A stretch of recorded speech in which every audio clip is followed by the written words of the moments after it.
عقل مندوں کے لیے ایک زبردست مثال. ہم تربوز خریدتے ہیں، واٹر میلن.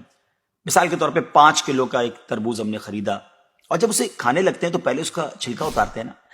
5 کلو میں سے کم از کم 1 کلو کا تو چھلکا نکل جاتا ہوگا، یعنی آلموسٹ 20%، 20% تو کم ہو جاتا ہے. مگر کیا کبھی ہمیں افسوس ہوتا ہے اس کا؟ کیا ہم سوچتے ہیں کہ ہم نے تو تربوز چھلکے کے ساتھ خریدا ہے، چلو آج چھلکے کے ساتھ ہی کھا لیتے ہیں؟ ایسا نہیں کرتے نا. اسی طرح مالٹے کا بھی حال ہے کہ ہم خوشی خوشی سے اس کا چھلکا اتار دیتے ہیں، حالانکہ ہم نے چھلکے سمیت خریدا ہوتا ہے، مگر اس چھلکے کو پھینکتے ہوئے ہمیں کوئی تکلیف نہیں ہوتی. یہی حال مختلف پھل اور سبزیوں کا ہے. اچھا، ہم چکن بھی تو خریدتے ہیں، زندہ ثابت، اسی کو تولتے ہیں، تلواتے ہیں، پیسے دیتے ہیں، مگر جب کھانے کی باری آتی ہے، پکانے کی باری آتی ہے، تو اس کے بال، اس کی خال، اس کی آلائشیں نکل جاتی ہیں، تو ویٹ تو کم ہو جاتا ہے. مگر کبھی اس پر دکھ ہوتا ہے؟ نہیں نا. تو پھر 40,000 میں سے 1,000 دینے پر، 1,00,000 میں سے صرف 2,500 دینے پر ہمیں کیوں بہت تکلیف ہوتی ہے؟ حالانکہ یہ صرف 2.5% تو بنتا ہے، یعنی 100 روپے میں سے صرف 2.5 روپے.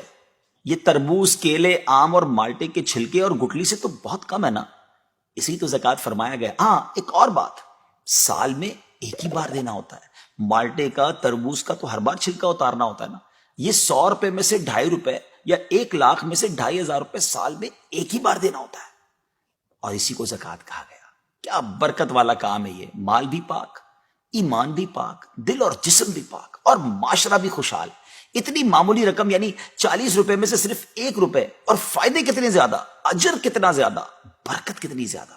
تو اب اپنی زکوٰۃ ہم نے پوری دینی ہے.